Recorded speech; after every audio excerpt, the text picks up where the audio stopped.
చేస్తలేరు. ఇక fee reimbursement పథకం అయితే దాన్ని మొత్తానికి అటకెక్కిచ్చి ఇవాళ కాలేజీలన్నీ కూడా స్ట్రైక్కు పోయేటటువంటి పరిస్థితి. అంటే నాకు ఒక డౌట్ ఏమొస్తుందంటే ఈ ముఖ్యమంత్రి గారి మీద, ఆయన ఒక ఫ్యూడలిస్ట్ కాబట్టి, ఒక ఫ్యూడలిస్ట్ నేపథ్యం ఉన్నటువంటి వ్యక్తి కాబట్టి ఎస్సీ ఎస్టీ వర్గాలకు సంబంధించిన పిల్లలు చదువుకోవద్దు, వీళ్ళు చదువులకు దూరంగా ఉండాలి, అందుకనే ఈ రెసిడెన్షియల్ స్కూల్స్ నాశనం చేయాలని భావించి ఇట్లా చేస్తున్నాడు ముఖ్యమంత్రి అని అనిపిస్తుంది. విదేశాల్లో చదువుకుంటున్నటువంటి పిల్లలకు ఓవర్సీస్ స్కాలర్షిప్ అందజేయకుండా వాళ్ళు కూడా అక్కడ మధ్యలోనే డ్రాప్ అవుట్ అయ్యేటటువంటి పరిస్థితులు తీసుకొస్తున్నాడు ఈ ముఖ్యమంత్రి.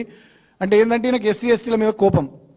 ఈ ఎస్సీ ఎస్టీలు చదువుకోవద్దు, ఎదగొద్దు, పెరగొద్దు, వీళ్ళ కాళ్ళ కింద వీళ్ళ చెప్పు చేతల్లో తరతరాలు ఎట్లయితే గతంలో 2000 సంవత్సరాలుగా బతికిరో ఇప్పుడు కూడా గట్లనే ఉండాలనేటటువంటి ఒక ఫ్యూడలిస్ట్ అప్రోచ్తోని, ఫ్యూడలిస్ట్ ఆలోచన విధానంతో దళిత గిరిజనులకు సంబంధించి ఈ రకంగా ఈ ముఖ్యమంత్రి కానీ ఈ ప్రభుత్వం వ్యవహరిస్తున్నట్టుగా కనబడుతూ ఉంది.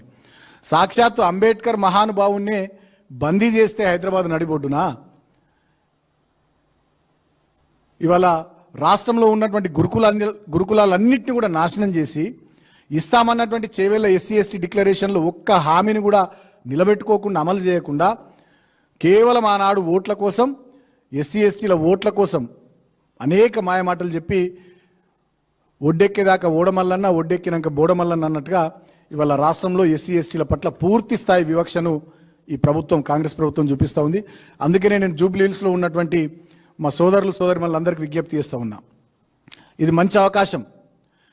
ఎస్సీ ఎస్టీలు తలుచుకుంటే, ఎస్సీ ఎస్టీలు తిరగబడితే ఈ ప్రభుత్వానికి పుట్టగతులు ఉండవని చెప్పి నిరూపించుకోవాల్సినటువంటి సందర్భం వచ్చింది. జూబ్లీ హిల్స్ ఉప ఎన్నికల్లో మనల్ని మోసం చేసి మాయమాటలు చెప్పి మన ఓట్లతో గద్దెనెక్కి ఇవాళ ఒక్కటంటే ఒక్కటి కూడా మనకు చెప్పిన మాట అమలు చేయకుండా ఇంకా దుర్మార్గంగా దళితుల మీద దాడులు చేసుకుంటూ, గురుకులాల్ని నిర్వీర్యం చేసుకుంటూ, అంబేద్కర్ ఓవర్సీస్ స్కాలర్షిప్ని పక్కన పెట్టేస్తూ, అంబేద్కర్ మహానుభావుని బందీ చేస్తున్నటువంటి ఈ కాంగ్రెస్ ప్రభుత్వానికి గుణపాఠం చెప్పే విధంగా జూబ్లీ హిల్స్ ఉప ఎన్నికల్లో ఎస్సీ ఎస్టీ సోదరులు సోదరిమణులంతా కూడా కాంగ్రెస్ పార్టీకి వ్యతిరేకంగా గట్టిగా నిలబడాలని చెప్పి, కాంగ్రెస్ పార్టీకి తగిన రీతిలో మీ ఓటు ద్వారా బుద్ధి చెప్పాలని చెప్పి, మీకు అన్ని రకాలుగా అండగా ఉండి ఎస్సీల సంక్షేమం కోసం కేసీఆర్ గారి నాయకత్వంలో స్పెషల్ డెవలప్మెంట్ ఫండ్ చట్టాన్ని తీసుకొచ్చినాం. భారతదేశం లెక్కలు లేదు.